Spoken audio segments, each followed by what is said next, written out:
I think, we don't start.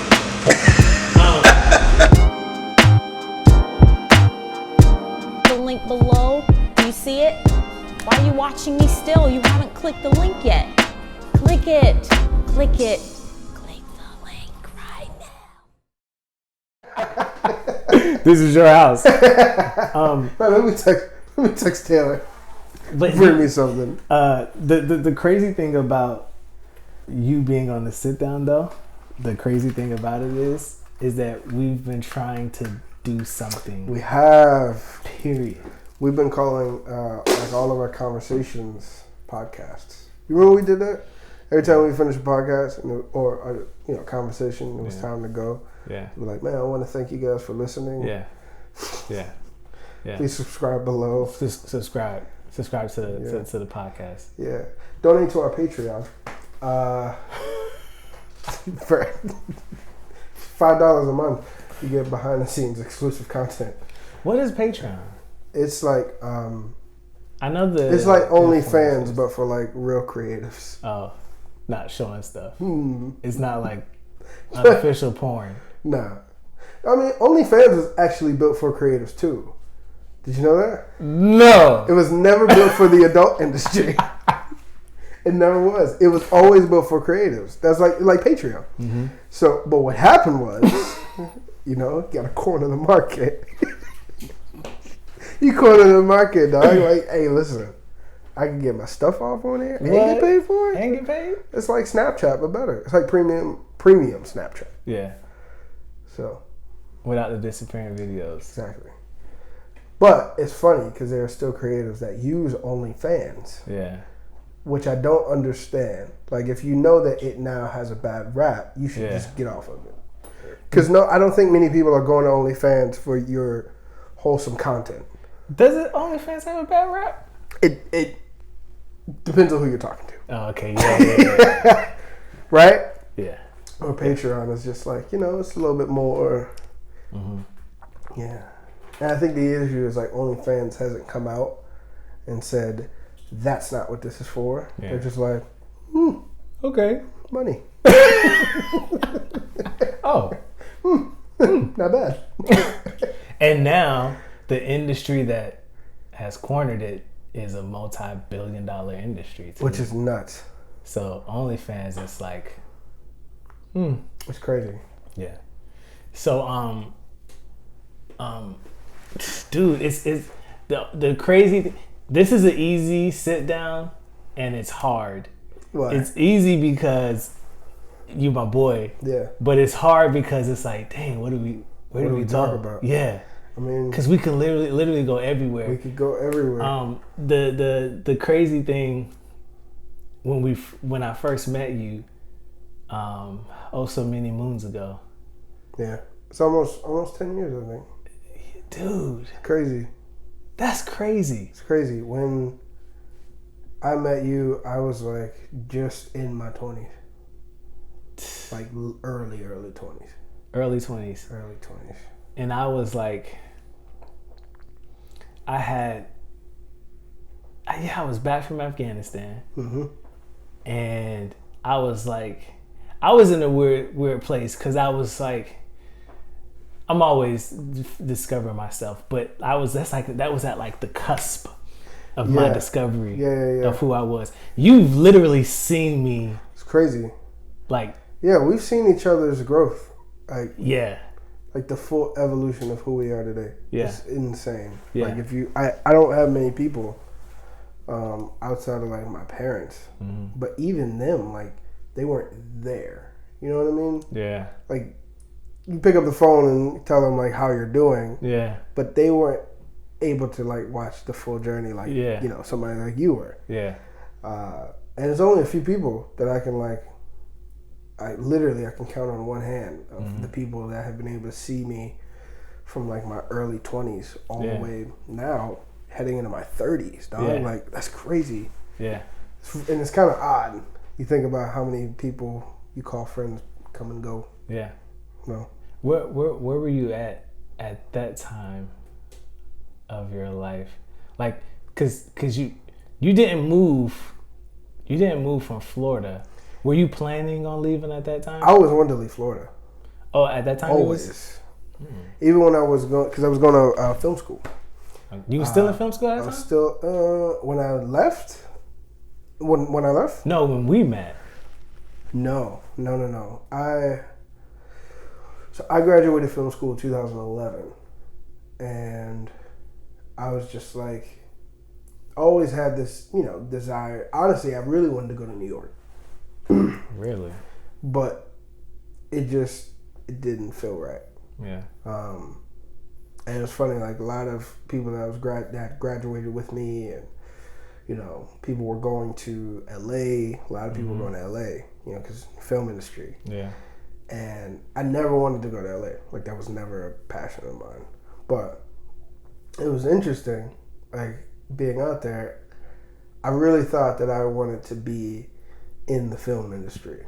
Like, oh, I want to, like, go to family functions and be like, yeah, I was just working on this show, and then be like, oh, I love that. I really wanted that experience. Yeah. But I didn't like what the start of that experience looked like.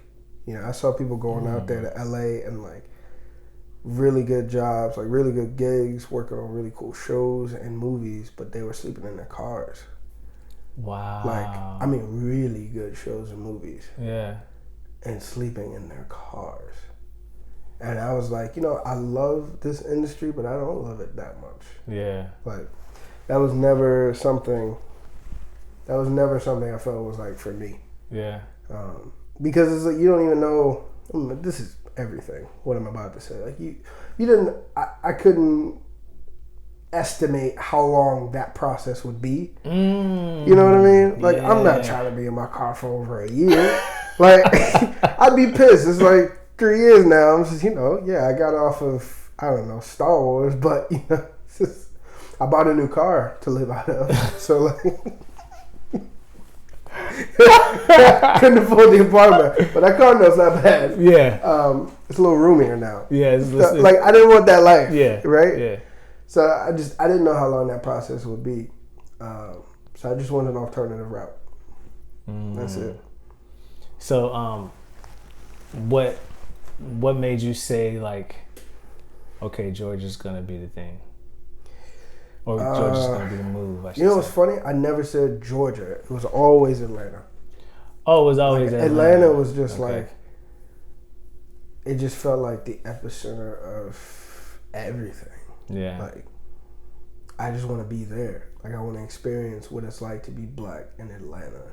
And then there was like, I want to experience what it's like to be black as a creative in Atlanta, which is like, it's two different things, right? Like, being black in Atlanta is amazing. Being a black creative in Atlanta is amazing too.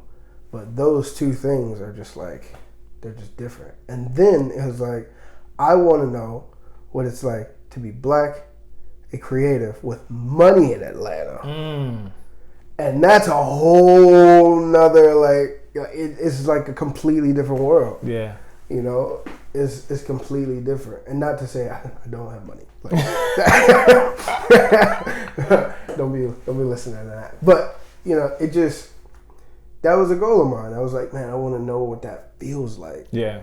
Like, it's having money in Orlando, and I don't mean to make this about money. Right. But it's like having forms of success, like, having money in Orlando. It was cool, but it didn't feel like at the time I could share that experience with many people. Yeah.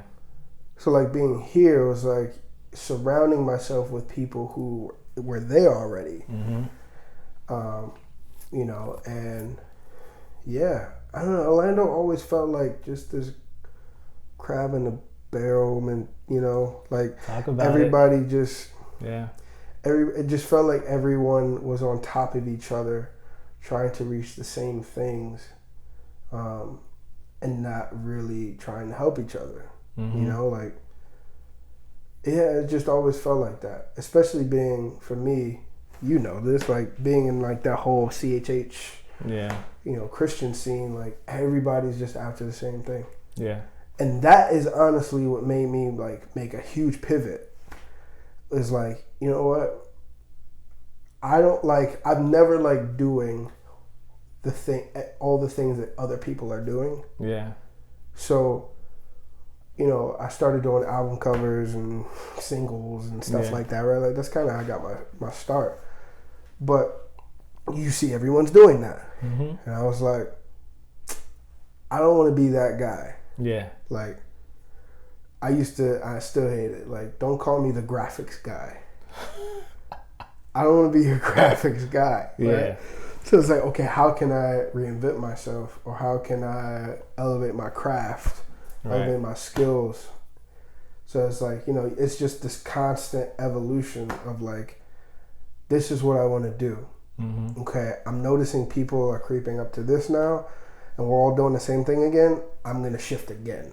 Time to pivot. And again, right? So for me, that shift was, you know what? I'm realizing everyone's calling themselves a designer without any agency experience. I'm going to go be a part of an actual creative agency. Yeah. Because I just never wanted to be that guy. Like, I just wanted to, and maybe for me, I guess that's like just being competitive with myself as well as people, but I just always wanted to elevate. So I'm gonna brag on real quick. So, wifey's behind the camera, people. I was doing the show, right? And it does tie into what we're talking about about reinventing yourself, right? And competing with yourself. And I think competition is healthy. I believe that as people, and especially men, I believe men, it's natural. I believe we should compete. Yeah. Not in a sense to overtake and dominate. I don't believe arrogance, anger, and wrath should be attached to the competition. Right. But I believe competition is freaking healthy. Yeah. Keeps you honest. It does. It keeps you honest about yourself. Yes. What you really are. Yep. Because without competition, you'll just think you're like, oh man, I'm the greatest at this. And it's like, hold on. There's someone better than you. Yeah. And I hate to use it, but it's true. Like, there's always someone better than you. And you better know that someone is better than you. I want to know their name. I want to know. I want to be friends. I want to know where they're at. Yeah. What they doing. Yep. Because and that's what keeps you hungry. It does. So it does. Let me brag on wife real quick, right? So I start to sit down, and like I'm doing everything associated with the sit down. It was freaking tough. Mm-hmm. It was tough. Wifey comes on board, lightens the load, right? She does what I was doing better than what I was doing. But then she starts doing all these other things too. She starts developing these sheets and these forms and just like taking the sit down to a whole nother level. Yeah. And I'm just like, that's crazy. And then people start commenting on where the show is going and what it's doing. And I'm just like, yeah, she did that. She put it together. So I've sat and watched her reinvention of herself, how she moves and things like that. But what's dope about that is the people that are closest to me, that are grinding, that are movers, yourself included. Another good friend of mine, Jannard, Anthony Laudel, just watching to see how the reinvention of themselves take place. And every time that reinvention happens, they move to another level. Yeah. Yeah. It's awareness. Of yourself. And this is, I'm gonna throw this at you because I want you to think about it. The reinvention takes place before that step up. Mm-hmm. So because you can't reinvent when you're there, it's too late. Right, it's a choice. You gotta reinvent before. You can't say I'm gonna wait till I get there and then make the change. Yeah. You gotta make that change. It's like climbing, going up some steps. You gotta make that change when that foot is in the air before it hits that next step. When you rebrand a company, you don't put an announcement that says we're rebranding. You just work. You show up. You work through the rebrand. Yeah. But what's crazy is that when you're done rebranding, the only person that knows that the company is now different is you. You see where I'm going? Yeah. No one knows that you've changed but you until you tell them. No one. Yeah. So like, people put out the announcement that we've rebranded so that people can see what's new. about that person or about that company. Right. And I think it's the same way. Like, you're right. Like, you put the work in first because you chose, okay, you know what, starting today, I'm going to rebrand myself, or I'm going to whatever the word is, right? Right. You just stay quiet. Just do the work. Mm-hmm. And then, finally put out that, whatever it may be, like if it's social media or something, or just like your group of friends, like. Yeah. Yeah. And I think, yeah, man, I love seeing my people continuing to be aware of themselves enough to know when it's time to shift. Yeah. That's so dope to see, man. Yeah. Like you shifted numerous times. Like, we all have, but you, yeah. No. Like, you shifted so much, yeah. From the time I met you, Yeah. like, our maturity levels are different. Our journey, our spiritual maturity is different. Yeah. Our emotional intelligence is different. Yeah. Our what we take liberties in are different. Like, I remember personally, there was a day I was just like, no, drinking is a sin. Like, our liberties are different now, right? Yeah, like, we celebrate differently than we used to. It's everything is just different, and I've learned to like really enjoy the process of change. Like, change is just such a blessing to watch, like, within your people, and it should be celebrated. Like, people always say, the whole, oh, you've changed. It's like, yeah, I have. Like, dog, we have to change. I was about to say that too. Like, I have to. Yeah. And not because something's wrong, but because we can't leave ourselves behind of the growth that we're supposed to experience. We have to change. Yeah. We have to grow. We gotta evolve. And I was gonna say, like, when people say that, oh, you've changed statement, I don't like that statement. I don't like that people use it. I believe that change should be so common amongst humanity that when we notice it, it's just like, oh, okay, you did it. Most people, it's like it's your turn. Most people who say you've changed, they're struggling with doing so. Yeah. I really feel that. Yeah. I feel like you would not be so upset about someone's change if you're not growing yourself. Because you understand that it's a part of the human experience, and especially if you got somewhere that you're trying to get to, you got somewhere to be, and not to say that you're impatient, you're rushing to get there, or it's impatience, but it's just like, well, I am trying to do something. Yeah, I have responsibilities now. I'm trying to get I have a family. I'm supplying for a family, providing for a family, whatever it is that you're moving into professionally, career-wise. You got somewhere to go. So I want to talk a little bit about your professional career too, because I know when I met you, you still were, designing, but you got into, a nice situation when you got to Georgia. So just talk a little bit about that. Like, first, before we get there, let's talk about what it took for you to even make that leap to move. I love that. Yeah. I love talking to people about that. Like, the feelings, the emotions that come along with it. It's a huge, you didn't know anybody when you made the move. Yeah. Like, so talk a little bit about what led up into that and then. Yeah, for sure. It's funny. I fasted for a week before moving to Atlanta. Wow. In a full fast. Yeah. Like, no food. Nothing. Water. Jeez. I think that was the first time I did that, because I understood. I understand the importance of missional living, and I always want to be sure that, like, I'm not just moving because I want to go there. Yeah. Right, but there's like, we have a mission on our lives, so I want to make sure that, hey, I'm moving. I'm not just moving because I want to be here, but I want to make sure that the desire is actually something that was in me, that was put in me, and not just something in me like, oh, I want that. Yeah. So that took a lot. Just trying to prepare for it, and just trying to like figure it out. Like, how do I want to make this happen?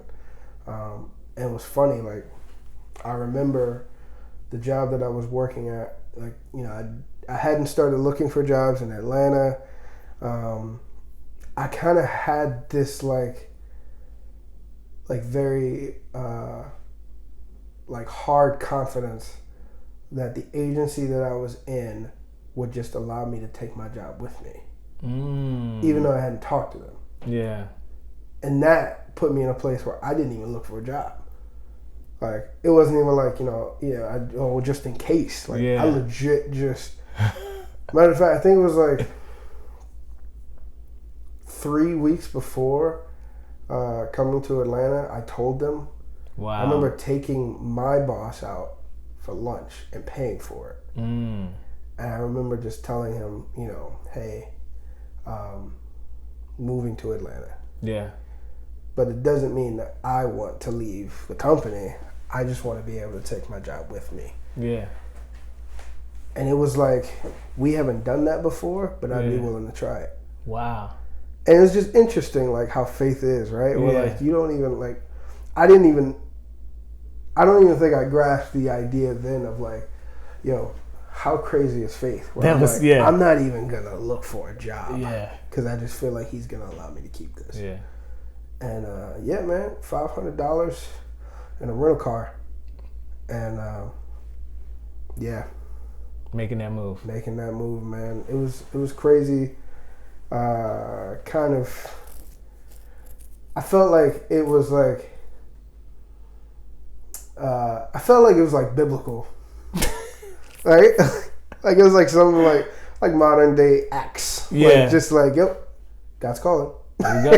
Like, I gotta go. Yeah. And it was sad, but like I wasn't too sad. You Yeah. know, like where I was like, oh man, I don't want to leave. And so that was really good. A fridge? When I get a fridge, Taylor's like, you're not gonna come back upstairs. And I was like, I know. I'm not coming back. That's the point. You can drop it right there. Right there. I thought about there or in the closet. Ooh. So like you walk in, it's just like this, like right there. Now are we doing right like, there's good. are we doing mini fridge or are we doing full, like, No. no, not, I just need some ice. not full fridges, what's in the kitchen. But you know how they have like the mini fridges and they have like, Yeah, you know I would what I'm probably saying? get like a nice little, Okay. nice little pull out. Yeah. Just put drinks in type thing. Oh, something with drinks. Yeah. So you're not trying to, okay, no. Oh, dude. Now, what's scary is if the microwave follows.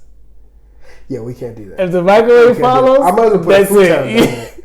Just bring a futon. I was thinking here, Yeah. because it'll stop right here and then you can pull it out. But What is those beds that like you pull down? And like, from the yeah, slip just on the pull it wall. down. Oh my gosh, little twin right there. that'd be drop it crazy. down. On the wall. It's like fine. I'm going downstairs. It's like, oh, he's not coming back. No, nah, he's I'm not. asleep. Are you back? We're good. Oh, we were back the whole time. Okay, I may keep that in there. that's okay.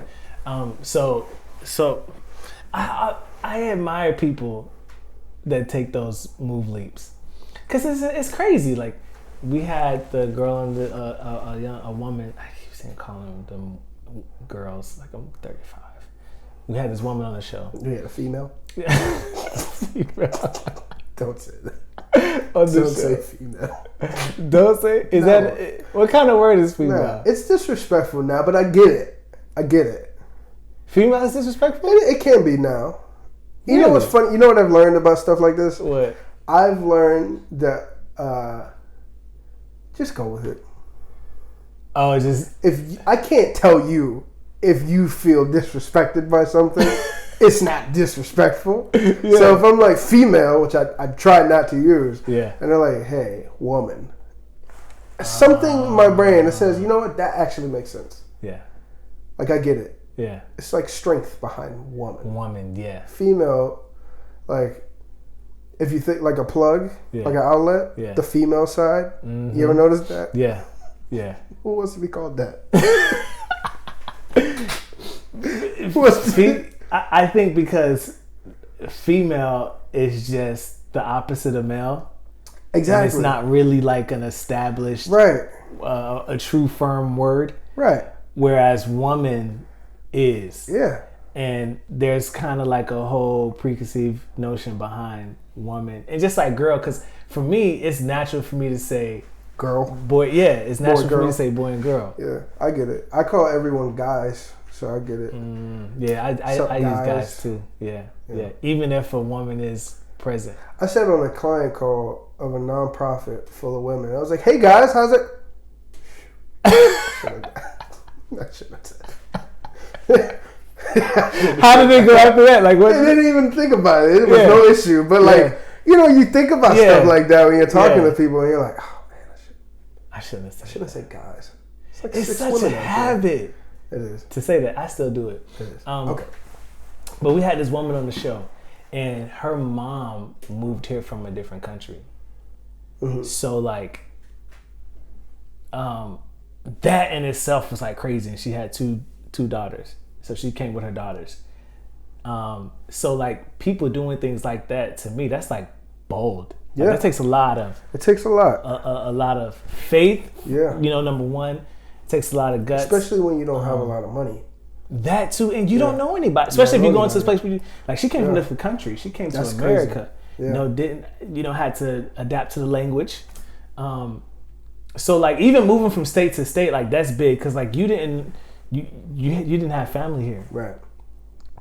So you're just like, oh, I'm gonna go down there and make a way.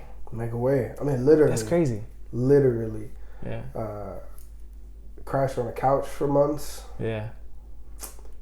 Got an apartment, and you just kind of start climbing. Yeah. And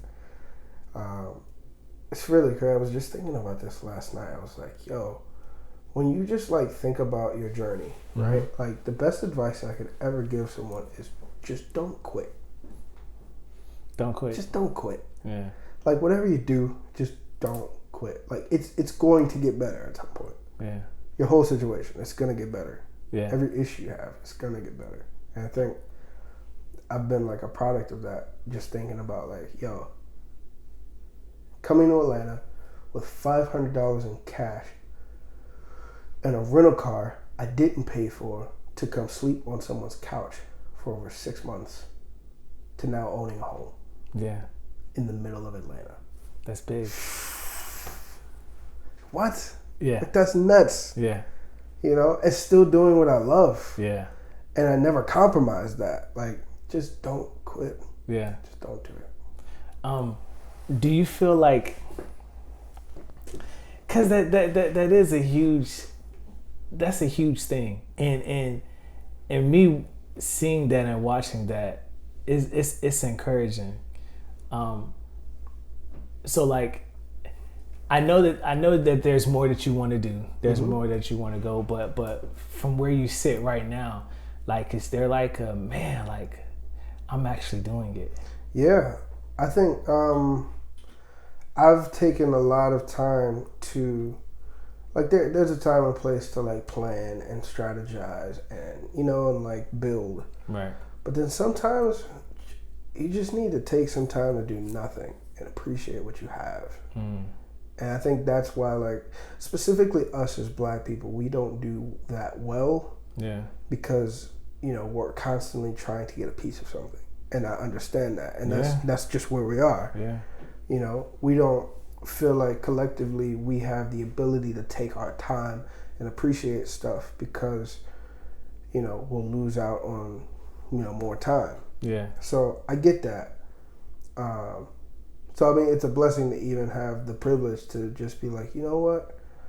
I'm going to take some time to appreciate the things around me and the people around me. Yeah. So like, it was like 2019 into 2020, probably up until last August was just me chilling. Yeah. Like, I was at my job. I was at an agency job, and just learning to appreciate the things around me. Like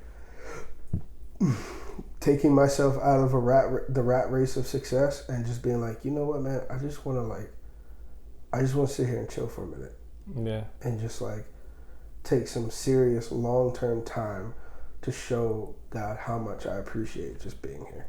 Yeah. You know, so I've taken some time to do that. But yeah, man, it's, yeah. That's dope. So you, the job that you came down with, you ended up leaving that, going to, is it Edelman? Yeah. Went to Edelman. Yeah. Let's talk about that. Okay. Let's talk about your experience there. Yeah. So Edelman was cool. And what led to that? Led to you even going there? Me going? Yeah. I didn't even know what Edelman was. So before I took a agency job here in Atlanta after the job that I carried with me to Atlanta. Right.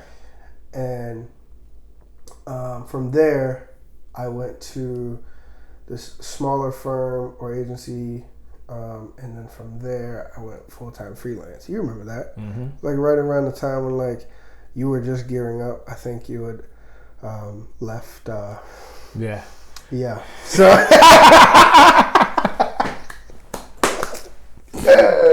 Yeah, you just. Yeah.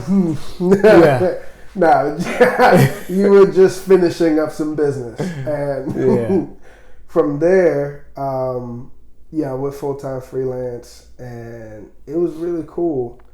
And it was lucrative for the time. Like, it was really good. Yeah, it was so good that like I stopped looking for jobs. Like I was like, yo, I'm just gonna focus all my energy on this right here in front of me. Yeah, and I'll never forget. I got a LinkedIn message from somebody at Edelman, and it must have been from like a job I applied for, like right when I left so actually the agency before Edelman, I got laid off. Okay. So I spent like a few days applying for jobs. So it must have come from like those like some energy spent in applying for those jobs that like months later. Yeah. Actually like over a year later, like they're like, hey, we're looking for a designer. Right. I had no idea what Edelman was. Wow. I didn't know Edelman was one of the top PR agencies in the world. I didn't know that. Like, I just thought it was just like some other company. And I was so cocky because I was making money that I was like, who is this? What do you want? What can you...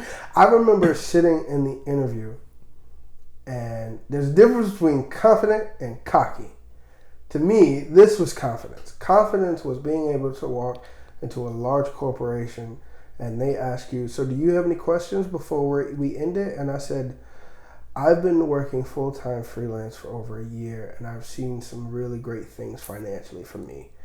So what can you offer me better than I can do for myself? Wow. That's like the ultimate knowing your worth question. That's when knowing my worth really started like like that's like when I really started preaching to other designers like, yo, don't just know your worth, decide it. Decide your worth. You can't know something you don't know. Right. Figure it out. Right. So when you walk in these companies, they're not deciding your worth for you. Right. Because when they give you a salary, they're telling you, here's what you're worth here. Just because you have decided what your worth is doesn't mean that you have to take what they tell you you're worth here. Wow. Man, that started a whole thing for me. Wow. And, I ended up taking the job because of the clients. I was like, yo, I want to work with these big clients. I want this on my portfolio. Wow. I want that. Yeah. So I worked there for a bit, 3 years, and a lot of stuff happened there, man. You did some great stuff, though. Thank you. Yeah. I appreciate it. My favorite is always the Yamaha. Yeah. That's always my favorite. Yeah. That was a lot of fun, extremely stressful. But it always came out well. Like, it always came out. It was always good. Yeah. Like, there's never been an issue where the work was bad. Yeah. And I think that's also something I had to learn is like, the work, it's something I picked up when I was working there. Like, I call this confidence, what I'm about to say too, because I don't think it just applies to me. I think it applies to how you are, where you are in your skill set or whatever. Yeah. But the work is always going to be good, which means now you can focus on other things that are more important, like the people around you. The work is always going to be good. You don't have to worry about the work being good when the work is good. Yeah. Like they hired all of us because we're good. Yeah. It's okay to say, I'm good at what I do. Right. Right? And we're good at what we do. We don't have to stress about the work being good. Stress about some other stuff. So like, for me, being at Edelman, I started focusing on the people around me. Like, I didn't consider myself a leader there, but I considered myself someone that like could be a leader to the, a leader through title. Right. But I consider myself a leader through, the people. So like sitting down with other designers or interns and just being like, yo, here's how to navigate through the agency world. Or here's, some things I've learned along the way in terms of like design or creative skills, or whatever the case may be. Like really just being a mentor and trying to position myself as someone that you can, come to. Yeah. So that was cool. It kind of like that really showed me that, make sure I didn't break anything. That really, that kind of led me into what I knew would be kind of my path into like being an actual leader or an owner, or like someone that is more than just like hands on a keyboard and knows how to delegate, knows how to lead a team. But even before all of that, I started learning how to become what it means to be a servant leader. And I think that for me, am I rambling? Is this good? Yeah. Okay, cool. I'll come in. Okay, cool.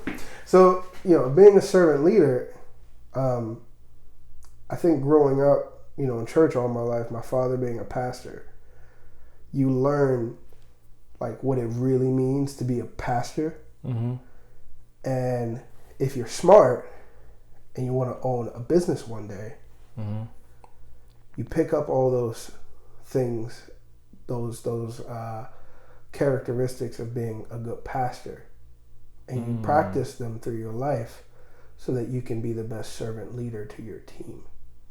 Dude, like that goes hand in hand into what you said earlier when it was, this whole conversation ties back to knowing yourself. It does. Every step of the way, because you don't know that you need to pick up those skills and then not just pick them up, because a lot of people pick up a lot of skills. They're good at taking nuggets, but you have to be aware enough in yourself to say, I need to practice this. Yeah.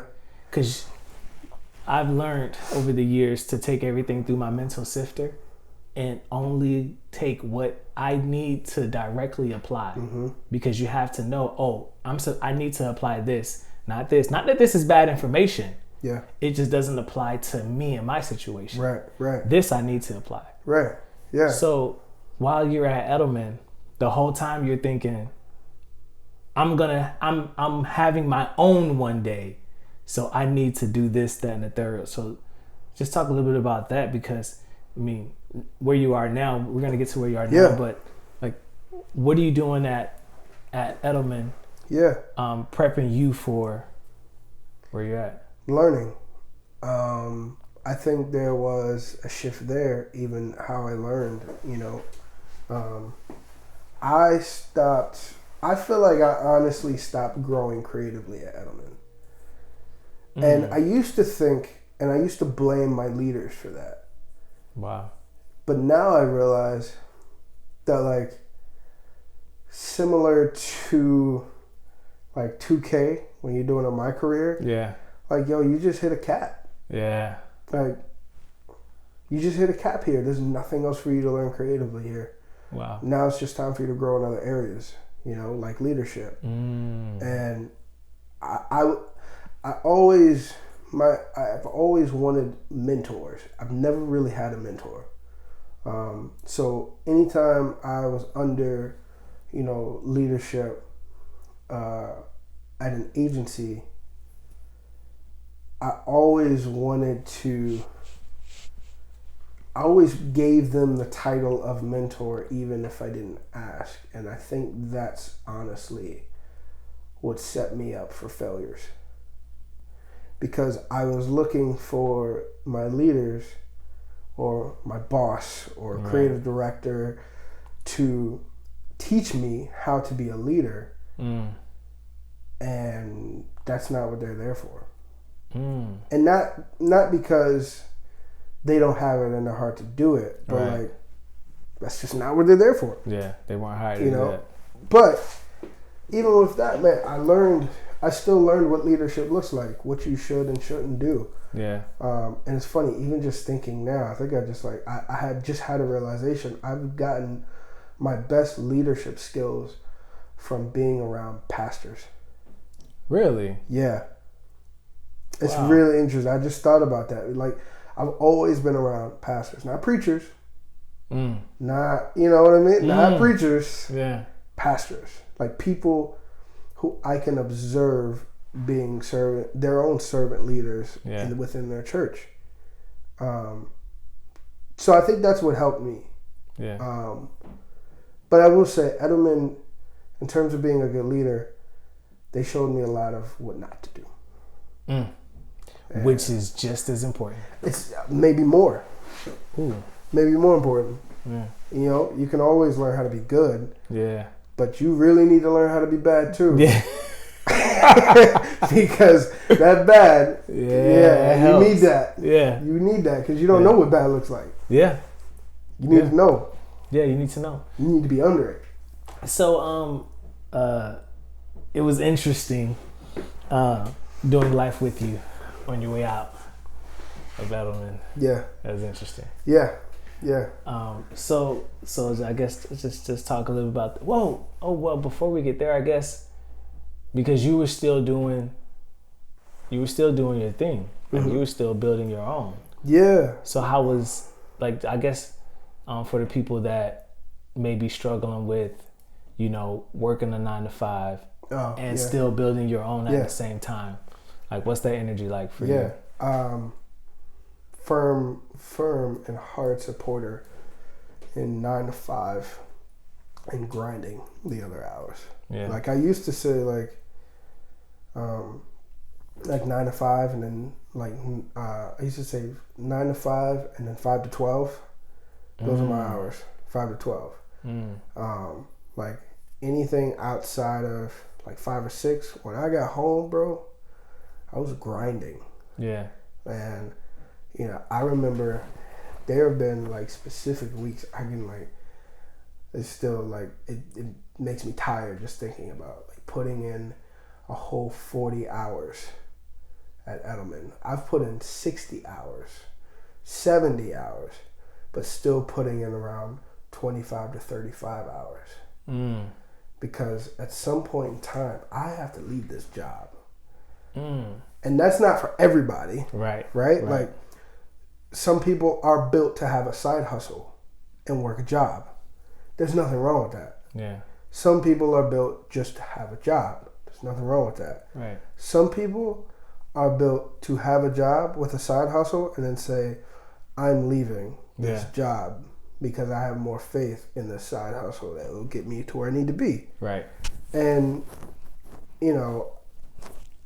I think there's so many people and influencers just talking about what's the acronym for job? What is that? Just over broke. Just over broke. I hate that. Yeah. I hate that because only black people say stupid stuff like that. I was gonna say something else. Only black people say dumb stuff like that. Yeah. White people with 6 figures don't say dumb stuff like that. It's not just because they're not just over broke. They're not over broke at all. Well, they're over broke. Actually, they're completely over it. Yeah. They don't even see it. Yeah. So once I started realizing that, they're like, yo, I've only heard black people say that. Yeah. I'm pretty sure there's a reason why. And what's even worse? You know when they really say it? What? At MLM meetups. Like Mary Kay. just over broke. Yeah. So more, right? Yeah. Like, yeah. It's like, yo, only we hold that. Yeah. There are a lot of people who have really good jobs. They're thriving at their jobs. Thriving. Yeah. Like, it definitely depends all on the their job. bills are on auto pay and they've forgotten what their bills are. Yeah. You know, have you ever lived that life? No, Like, it definitely depends on the job. I've never lived that life. Yeah. But there are people who are cool Yeah. with having jobs. Yep. And there's nothing wrong with jobs. But for me, I've always known that in some way I was going to be a leader. Yeah. Or, you know, or own something. You know, and I there's nothing wrong with that, man. Like, yo, work your job. Let that job invest into your business. Yeah. And just shut up. Shut up and and just work. Like, stop telling your coworkers. Stop. That was a mistake of mine too. Stop telling the people around you. Yeah. You know, you get some really cool piece of business. You don't need to go into work and tell people. Yeah. Just shut up. Yeah. And work. Yeah. And if it's time for you to, when it's time for you to go, or if it's time for you to go, right? You know, plan, save your money. Like, I'll be honest, I don't even know if I've told you this, bro. When I left Edelman, Plotwist, which is my creative agency, by the way, located here in Atlanta, Georgia. Plotwist was doing so well last year that I was able to take my checks from my job and just put them in savings. Nice. I've never been able to do that. Yeah. Like, ever. Like, they just never got touched. Yeah. And that for me was like, it was like confirmation. Like, I'm so glad you didn't listen to other people tell you that, you know, having a job is just over broke. Yeah. When most of those people are broke. Yeah. Most people saying that, yeah, they're broke. Yeah. And it's like, I don't work at a call center. Yeah. I don't work at a restaurant. Yeah. Like, jobs are cool. Like, if you really wanted to, you could say, I'm going to stay here. Yeah. And over time, yeah, you can make some really good money. Yeah, you can. And I think that's the issue. Like, we have to get over that misconception that, like, you have to leave your job to start your business. You know, you don't. Yeah. You can literally make Mr. Edelman your investor. Yeah. Yeah. And that's what I did. So how people get in touch with Plotwist? Oh, well. Or even Brandon Brown. Like, yeah, go to your socials, man. You can reach me at, sorry. Yeah, you can, you can reach me at, on Instagram, at thisisbrandon.co. Just come chat. Like, I don't know. Apparently I'm a nano influencer now. Didn't even know that was a thing. I'm not a fan.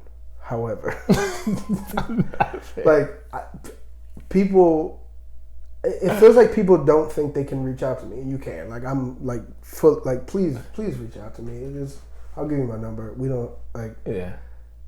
I'm just very open. Like, let's talk. Let's dialogue.